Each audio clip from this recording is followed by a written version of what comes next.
नमस्कार दोस्तों, स्नोरिंग या खर्राटे एक बहुत ही कॉमन प्रॉब्लम है। लेकिन जब ये आपकी लाइफ में डिस्टरबेंस पैदा करने लगे, यानी रात में इतनी ज़ोर-ज़ोर से आपको खर्राटे आने लगें, जिसके कारण आपकी रात में नींद डिस्टर्ब होने लगे, या खर्राटे आने के साथ-साथ आपकी साँस भी अटकती हो, या कई बार ऐसा हो कि खर्राटे इतनी ज़ोर-ज़ोर से आएँ कि आपके साथ-साथ आपके पार्टनर की भी नींद डिस्टर्ब हो, या कई बार ऐसा होता है कि आप कहीं जाते हैं और सुबह उठते हैं तो लोग बोलते हैं कि इतनी ज़ोर-ज़ोर से खर्राटे आ रहे थे कि कोई सो नहीं पाया, जिसके कारण आपको शर्मिंदगी का सामना करना पड़ता है।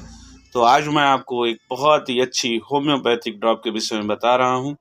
ये एलन कंपनी की स्नोरिड ड्रॉप है। इसके 20-20 बूंद दिन में 3 बार आप इस्तेमाल करें। कंटिन्यूअसली इस दवा का आपको 4 से 5 महीने यूज़ करना है।